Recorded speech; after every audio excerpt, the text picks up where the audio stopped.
It is the 14th of October, 1066. An Anglo-Saxon army, made up of a small number of professional troops and men from the local shires, gathered on a gentle sloping ridge under the banner of King Harold Godwinson to protect the kingdom against the Norman invaders. The invading host was a well-equipped, highly trained amalgam of Norman knights, archers and infantry, led by the formidable Duke William of Normandy, who came to stake his claim to the crown of England. On the fields and slopes of Senlac Hill, near the town of Hastings, history is about to be made. I'm pleased to say that for this video we partnered up with Field of Glory 2, Medieval. This is a deep, historically accurate and expertly researched turn-based tactical game set in the High Middle Ages from 1040 AD to 1270 AD. I'm having an absolute blast playing it. Take control of the battle and lead your chosen army with its named generals to victory. Draw your forces from historically accurate orders of battle that allow all of the tactical options and variations that a real general of that nation from the era would have had. Relive historical scenarios covering key engagements of the period on an epic scale. This includes legendary battles of the period such as Hastings, Lake Pipus, Bouvines, and many more.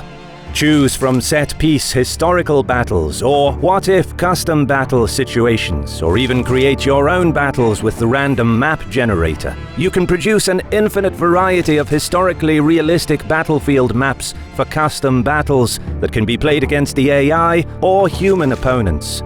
Click the link below to visit their Steam page, and if you decide to buy the game, you'll also be helping the channel a little bit. For anyone enjoying historically accurate tactical strategies, Field of Glory 2 Medieval is a game you shouldn't miss.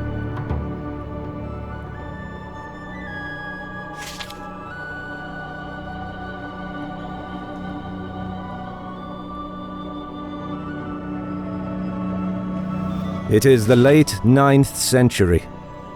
Having already pillaged and wrought terror upon numerous settlements across the North Sea, Viking raiders appeared on the shores of Francia. Despite his best efforts, King Charles the Simple could not check the growing Norse power, and after the devastating siege of Chartres in 911, he was forced to cede a swathe of northern territory to Rollo, the leader of the Norse raiding parties, giving him rights for his people to intermarry with the Frankish locals and make the land their home. This paved the way for the Duchy of Normandy, and with Duke Rollo as its founder, established a dynasty that would leave a lasting legacy on Western Europe. 4 successors later, Robert I inherited control of the duchy amidst a civil war that caused much instability. But despite troubles at home, he intervened in the civil war in Flanders, meddled in the affairs of the French crown, led a military campaign against his rebellious vassal, the Duchy of Brittany, and, at best, had a rocky relationship with the Church. Faced with excommunication, Robert attempted reconciliation by restoring church property that he and his vassals seized, and set off on a pilgrimage to Jerusalem, leaving the duchy in the hands of his illegitimate 8-year-old son, William. Across the Channel, Edward of Wessex, Duke Robert's cousin, inherited the throne of England from his half-brother, Harthacnut. Their mother, Queen Emma of Normandy, who was first married to Ethelred the Unready, and then to Canute the Great, used her significant political clout to coordinate the transfer of power between her sons. With Edward's accession, the House of Wessex was restored to the throne, ending the decades-long rule of the Danish Yelling dynasty in England that was established after Canute the Great's decisive victory at the Battle of Assundoun. From early on in his reign, Edward drew advisors, nobles and priests from his and his mother's Normanno-French circles to build his own power base. He further solidified his position by marrying Edith, daughter of the most powerful earl in England, Godwin of Wessex. But Godwin opposed the rise of Norman influence in the Anglo-Saxon royal court, and years of political infighting followed, testing the power of the two men. Edward finally managed to negotiate the backing of Earls of Mercia and Northumbria to exile Godwin along with his wife and sons in September 1051. Knowing that the powerful Earl would return, the childless King of England used his lack of an heir as political leverage by naming a distant relative, Duke William of Normandy, as his successor, further solidifying his ties with the Norman aristocracy. Just months later, Godwin returned with an army and quickly gained support of the navy, burghers, and the peasants. This compelled Edward to restore his earldom, but Godwin refrained from openly opposing the naming of a Norman aristocrat as heir to the throne, aware that the king was backed by Earls of Northumbria, Mercia, and could possibly count on the support of the Duke of Normandy as well. Having inherited the duchy as an 8-year-old illegitimate son of a duke, William and his supporters struggled to consolidate their control over Normandy. Prominent members of the aristocracy vied to place themselves in power, or at least bend the child duke's arm to increase their own influence. It took William a number of years to secure his rule, but the prolonged fight for his position turned him into a shrewd politician and a tenacious military leader. By the time he was in his 30s, he exacted either direct or indirect control over most of the northern coast of France. Back in England, Godwin died suddenly. His son Harold succeeded him as Earl of Wessex, while his other sons gained control over several major earldoms, in effect bringing most of England under the control of the Godwins. Meanwhile, the aging and increasingly ill King Edward withdrew from the affairs of the state, becoming increasingly dependent on the Godwins.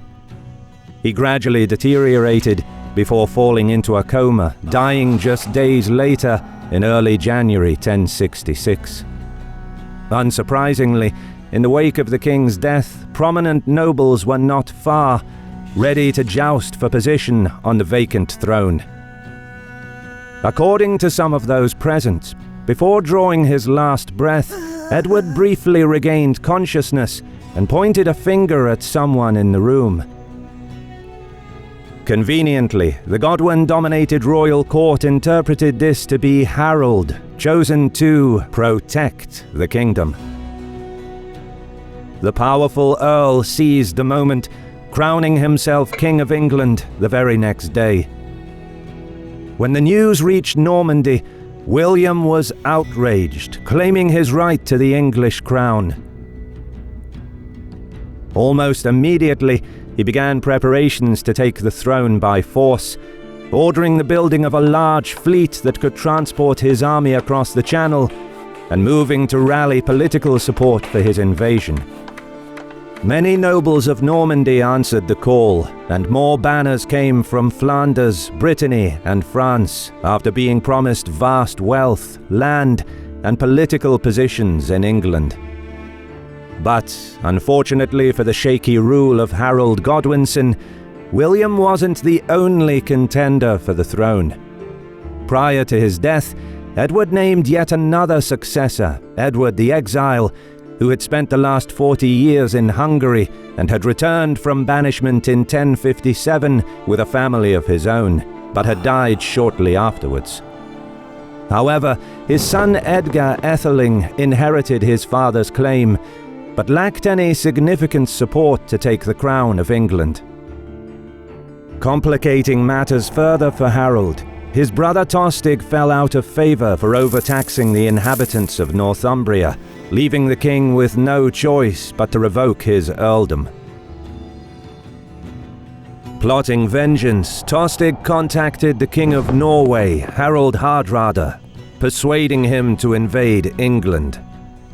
Harold was yet another pretendant, having inherited the claim to the English throne from Magnus, the former king of Norway and Denmark, who had made an agreement with the late King Harthacnut of England that if either died, the other would inherit their lands. Despite his claim, however, the Norwegian king was under no illusion that he would have to fight to take the throne. Back across the Channel, William was ready after months of preparation, but unfavorable north winds kept the ships anchored in Normandy. Regardless, the Duke was in no hurry, as intelligence reports revealed that Harold deployed his forces along the coast, so he decided to bide his time until he could make an unopposed landing. Indeed, the King of England kept his troops on high alert throughout the summer, ready to contest the Norman invasion. But supply shortages and the arrival of the harvest season forced him to disband much of his army in early September. Just as he returned to London, more bad news came for Harold. Aided by Tostig, Harold Hardrada invaded Northumbria and defeated a much smaller force led by the newly appointed Earl Morcar. Once news reached Harold that a 10,000-strong Viking force had landed in the north, he rushed to meet them. In barely a few days, he scrambled a resistance force, marching all the way from London to York in under 4 days. On September the 25th, Godwinson's force pulled off a heroic victory against Hardrada's invasion force at Stamford Bridge. It was a glorious day for the King of England, but the sweet taste of victory was short-felt. Receiving news that the Normans had landed in the south, celebrations were cut short as Harold had to turn back to rescue his throne. Aware that the King of England was busy in the north, Duke William took his time to set up a strong position, aware that resupplying his army would be difficult in case of a long campaign.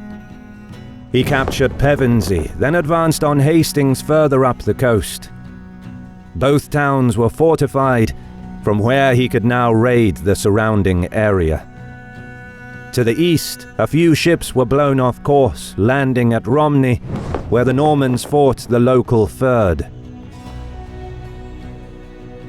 By early October, Harold reached London after a grueling forced march, his troops still exhausted from the battle at Stamford Bridge that took place just a few days ago.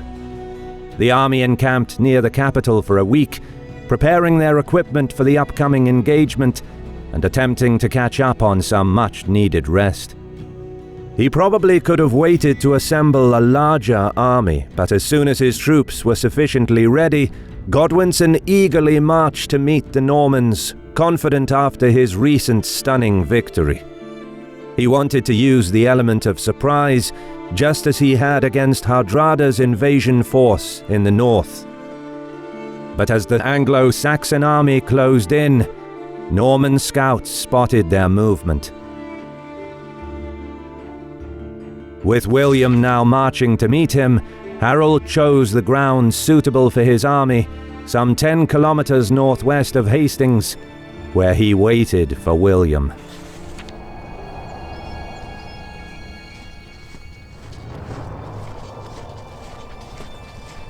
Harold's army was comprised almost entirely of infantry. Lacking mobility, he took up a defensive position on the Senlac Hill, atop of a south-sloping plateau, with dense woodland and swamps protecting his flanks and rear. Professional contingents of housecarls formed in the center, though their ranks were fairly depleted after the bloody encounter just 2 weeks ago. The rest of the troops were the highly motivated but poorly trained Fyrd peasant militia, mobilized just days prior from the local shires. In contrast, the invading host was a well-equipped, generally high-trained amalgam of Norman knights, archers and infantry in the centre, with Franco-Flemish and Brittonic infantry and cavalry on the flanks. The Duke's army was fairly experienced, well-organized, and eager to fight. In the early hours of the morning, William sent forth his archers, planning to weaken the tight Anglo-Saxon formation. But Harold packed his men in a tight formation, knowing that sticking together and taking a strong defensive stance was their best bet at a victory. The arrow volleys shot uphill and were largely ineffective, directly hitting the shield wall at a flat angle.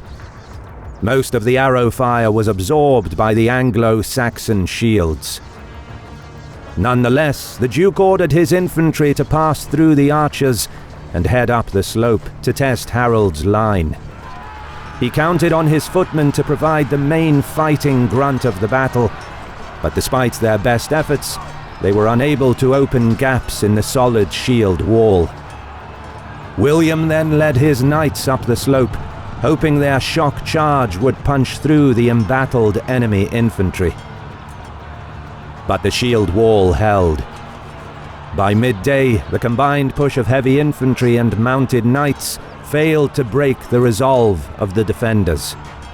Norman cavalry struggled to fight against Harold's men, who were swift to cut down the horses with their axes. They were forced to fall back and regroup for another charge, but the Bretons on the left mistook this maneuver for a rout and began to flee. Some in the Anglo-Saxon line broke formation, leaving the solid shield wall to pursue the enemy. Seeing the rout on his left, William ordered the rest of his troops to disengage and withdraw back down the slope. It was reported that the Duke had 2 horses slain under him during the chaotic fighting, fueling a rumor that he was struck down, which added to the confusion. To prevent a complete rout, William removed his helmet and rode through the ranks in full view of his troops, yelling at the men that he is alive. He then commanded a contingent of Norman knights to strike the flank of the pursuing 3rd Militia and managed to rally some of the fleeing troops on the left. As the reformed infantry faced about and the knights closed in, the Anglo-Saxons were forced onto a small hillock where they were surrounded and destroyed. Wanting to seize the moment, now that Godwinson's line had thinned out after heavy fighting, William launched a general assault, personally leading the charge. Archers again shot uphill at the shield wall, but just like the last time, their arrows bounced off the tightly packed shields of the defenders. The advancing Norman infantry, followed by the mounted knights, were met with a barrage of spears, axes and stones before locking weapons with the Anglo-Saxons. Unable to force openings in the shield wall, once again the attack failed and the Normans retreated back off the ridge. A break in the fighting probably occurred early in the afternoon, as both armies needed rest and food. With losses mounting for the Normans, it seemed that Harold's plan was working. Seeing the futility of the attacks against the solid Anglo-Saxon line, William revised his strategy, this time sending only his knights forward.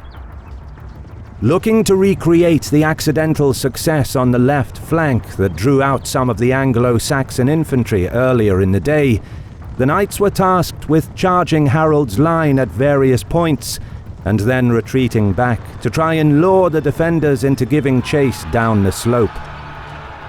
The Normans engaged the defenders in a brief skirmish before pulling back. However, the feigned retreat failed to draw out the enemy, but the brief clash further thinned out the ranks of the formidable housecarls in the shield wall, who were replaced by 3rd units. With archers in support, the knights charged again, now with more conviction, exchanging blows with the Anglo-Saxons for much of the afternoon. Then they broke and retreated in disarray. Some of the defenders left the shield wall in pursuit of the fleeing Normans. It is not known whether Harold wanted to give chase or if it was spontaneous, though it is likely that the king ordered the troops to hold the line, but failed to control some of the men. And this time, the feigned retreat worked. William's knights wheeled about to face the incoming infantry. During the pursuit, the Anglo-Saxons lost cohesion and were now caught in the open without the protection of the shield wall.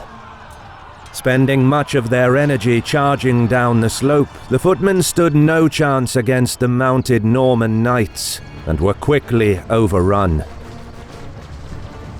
Having dismantled part of the shield wall, the rest of William's army struggled up the hill, bearing down on Harold's remaining units. With a renewed fervour on the invading side, the Duke's infantry and cavalry struck the Anglo-Saxon line.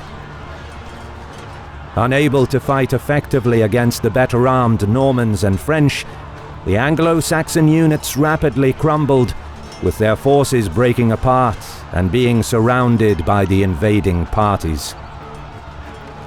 It was at this chaotic time that legend has it Harold was tragically shot in the eye, according to some by friendly fire.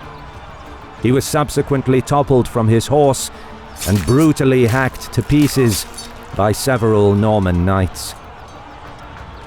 The death of their king was a horrendous morale blow to the Anglo-Saxons, who began to flee the field, chased down by Norman soldiers. And so it was, the historic Battle of Hastings fell to a decisive victory for the invading Norman forces, and a tragic defeat for the Anglo-Saxons, who lost their king, a man who would ultimately become immortalized not only on the Bayeux Tapestry, but in history itself.